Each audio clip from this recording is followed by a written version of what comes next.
La Bible appelle-t-elle les chrétiens à défendre leur foi? Le verset biblique le plus souvent cité pour promouvoir l'apologétique, la défense de la foi chrétienne, est 1 Pierre 3,15, qui dit que les croyants doivent rendre compte de l'espérance qui est en eux.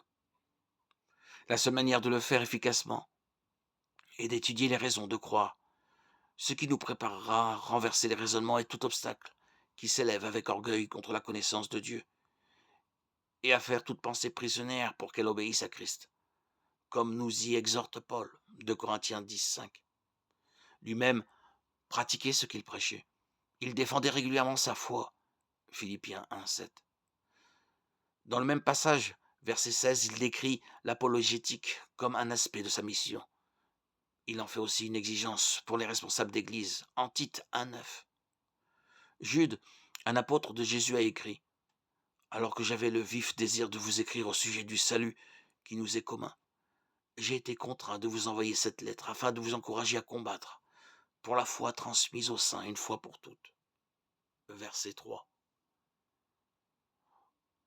Où les apôtres ont-ils appris cela? Auprès du Maître lui-même. Jésus était son propre apologète et appelait souvent ses auditeurs à croire en lui à cause des preuves qu'il leur montrait. Jean 2, 23, 10, 25, 10, 38, 14, 29. En fait, la Bible entière est pleine de miracles de Dieu qui confirment ce qu'il veut que nous croyions. Exode 4, 1, 8, 1 Roi 18, 36, Actes 2, 22, 43, Hébreux 2, 3, 4, 2 Corinthiens 12, 12. On a raison de refuser de croire sans preuve, puisque Dieu a créé les hommes comme des êtres rationnels. Il n'y a rien de surprenant à ce qu'il nous demande de vivre de manière rationnelle.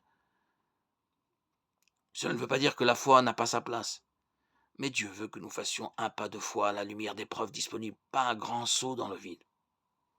Ceux qui s'opposent à cet enseignement et à ces exemples bibliques clairs diront que la parole de Dieu n'a pas besoin d'être défendue. Mais quels écrits sont la parole de Dieu? Répondre à cette question, c'est déjà faire de l'apologétique. Certains pensent que la raison humaine ne peut rien nous apprendre sur Dieu. Mais cette idée est elle-même une affirmation raisonnable sur Dieu. Sinon, il n'y aurait aucune raison de la croire.